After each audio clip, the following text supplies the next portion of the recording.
Dhyan Sreenivasan and Kalesh ഏട്ടാ, welcome to the show. പോവാൻ വരട്ടെ, ചിലപ്പോ ഓട്ടം കിട്ടാൻ സാധ്യത. പുരാവസ്തുവല്ല സാർ, പഴയ പുലിയാണ്.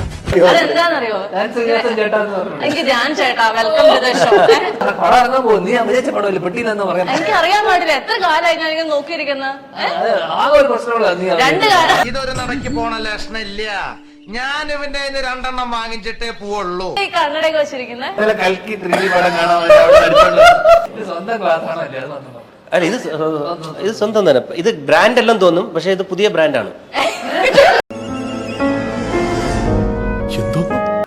അതല്ല ഉദ്ദേശം, ഞാൻ മാറി.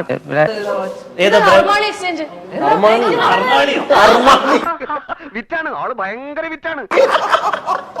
അർമാണി നല്ല ബ്രാൻഡ്, അർമാണി. വെളിച്ചമേ നയിച്ചാലും. വിനീതേട്ടനോട് ഞാൻ ചോദിച്ചു, പറഞ്ഞു എടാ ഇവൻ ഇത്തിരി വളഞ്ഞിട്ടാ, അപ്പൊ റെയിൻബോ, ഇന്ദ്രധനുഷ്, അങ്ങനെയാണ് പേര്.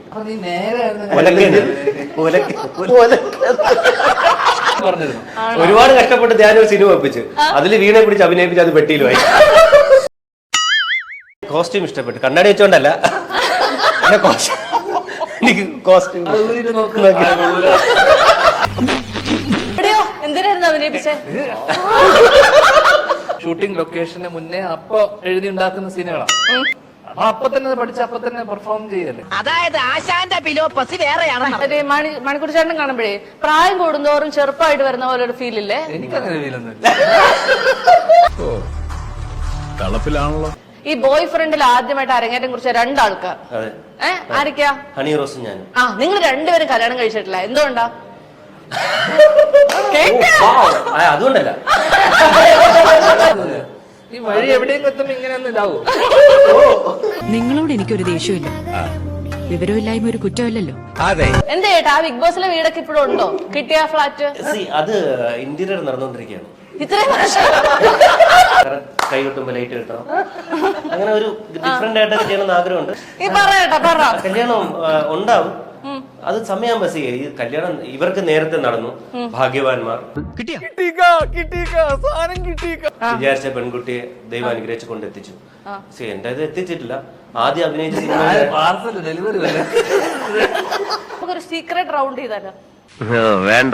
ആദ്യത്തെ ചോദ്യം, what is the secret of your energy? My brother. അയ്യോ അങ്ങനെ പറയരുത് പ്ലീസ്.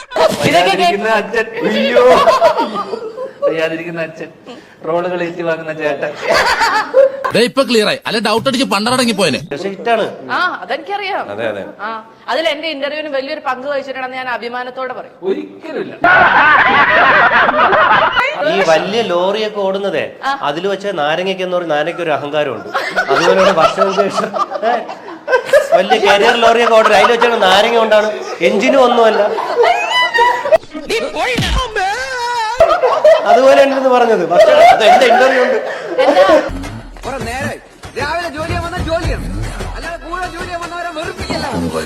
എന്റെ ഒരു ആൻസർ ഉണ്ടായിരുന്നു, അത് എവിടെയെങ്കിലും കുത്തി കേട്ടിട്ടുണ്ട്. കാരണം സിനിമയിലെ സ്പേസ് കുറവാണ്, ഇന്റർവ്യൂ സ്പേസ് കിട്ടാൻ. കോട്ടെ സാരല്ല, ഞാൻ മാത്രമേ കണ്ടുള്ളൂ. എവിടെയായിരുന്നു ഇത്രയും കാലം? ഞാനൊരു കാര്യം ശ്രദ്ധിച്ചു, അതാണ് ഇപ്പൊ ഇവരൊക്കെ ഭയങ്കര പ്രിപ്പയർ ആയിട്ടാ വരുന്നത് എന്റെ കൂടെ ഇന്റർവ്യൂവിന് ഇരിക്കാൻ വേണ്ടിട്ട്. എന്തൊക്കെ ചളു അടിക്കാൻ പറ്റും, എന്തൊക്കെ തഗ് കൊടുക്കാൻ പറ്റും.